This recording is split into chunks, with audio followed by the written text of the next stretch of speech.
Little millets. దీన్నే మనం తెలుగులో సామలు అంటాము. సో ఇది చాలా మెత్తగా వస్తుంది.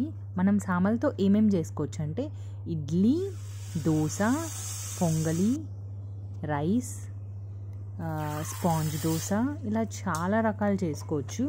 తేలికగా జీర్ణమయ్యే ఆహారం ఏదైనా ఉంది అంటే మనకి సామలని చెప్పొచ్చు. సో దీంతో చాలా రకాల స్వీట్స్ కూడా చేసుకోవచ్చు మనం.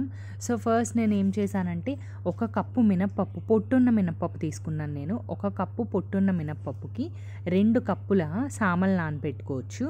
నేను ఇక్కడ 3 కప్పులు నానపెట్టాను. 2 కప్పులు అయితే సరిపోద్దు యాక్చువల్లీ.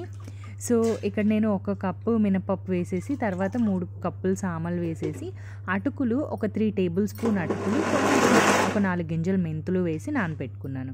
సో ఇవి నైట్ అంతా నానపెట్టాను. అటుకులు మాత్రం ఒక 1 అవర్ నానపెట్టాను, సరిపోయింది. సో ఫస్ట్ నేను మినపప్పు వేసేసుకుని బాగా మెత్తగా పేస్ట్ లాగా అవనిచ్చేసాను. సో చూసారు కదా, ఈ విధంగా మెత్తగా పేస్ట్ అయ్యాక అప్పుడు నేను ఈ సామల్ని తీసుకెళ్ళి అందులో వేసాక మనం ఇక్కడ సామల ప్లేస్లో సామలు రవ్వ అయినా తీసుకోవచ్చు, లేకపోతే డైరెక్ట్గా ఇలా అయినా తీసుకోవచ్చు. రవ్వ తీసుకుంటే ఒక్కసారి ఇలా తిప్పితే సరిపోద్ది మిక్సీ. సో ఇక్కడ నేను సామల్ని తీసుకున్నాను కాబట్టి కొంచెం సేపు మెత్తగా ఆడించాను. సో తర్వాత ఈ విధంగా పిండి వచ్చింది కన్సిస్టెన్సీ అనేది. సో ఇలా వచ్చేసాక దీన్ని ఒక నైట్ అంతా అలా ఉంచేసాను. సో మార్నింగ్కి బాగా పొంగి బాగా ఫర్మెంట్ అయిందనమాట. సో చూడండి, ఈ విధంగా ఫర్మెంట్ అయ్యాక నేను ఏం చేశానంటే నాకు కొంచెం ఇడ్లీకి కావాల్సిన పిండి తీసుకొని మిగిలిందంతా ఫ్రిడ్జ్లో పెట్టేశాను. బట్ ఇది ఫ్రెష్గా ఎప్పటికప్పుడు వాడుకుంటేనే బాగుంటుంది. నేనేం చేశానంటే మార్నింగ్ ఇడ్లీ వేశాను కదా, సో సేమ్ ఇదే ఈవినింగ్ అనేది దోశలు వేశాను సేమ్ పిండితో. ఇంకా దీనిలో ఏమీ యాడ్ చేయలేదు. దోశలు అయితే చాలా బాగా వచ్చాయి. మనకి అట్లుంటాయి కదా, సేమ్ అలా వేసుకున్నాను.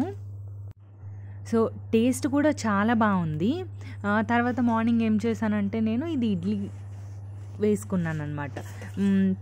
దానికి నెయ్యి రాసేసి ఇడ్లీ బ్యాటర్ వేసేసాను. సో ఆల్మోస్ట్ ఒక 15 to 20 minutes ఉడికింది. అంటే మీడియంలో ఉంచాను, కొంచెం ఎక్కువ టైం పడుతుంది ఉడకడానికి. సో అయిపోయాక ఆఫ్ చేసేసి దీన్ని ఏ చట్నీతో తిన్నా బాగుంటుంది. దీనివల్ల ఏమవుతుందంటే లేడీస్కి ఉన్న PCOD problem, PCOS problem, next periods problem కానీ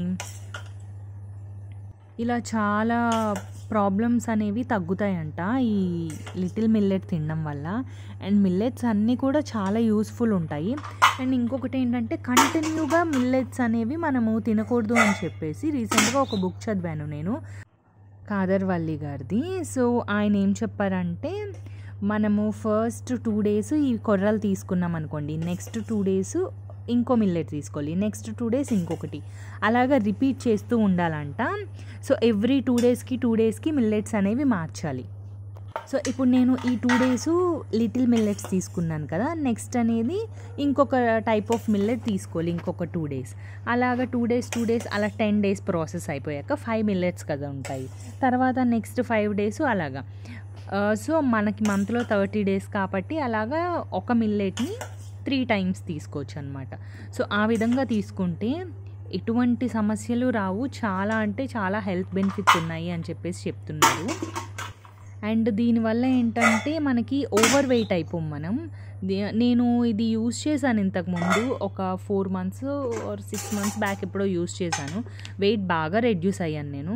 సో సరే మళ్ళీ చేద్దాము అని చెప్పేసి మళ్ళీ స్టార్ట్ చేశాను అనమాట. మీకు ఈ వీడియో ఎలా అనిపించిందో లైక్ చేయండి.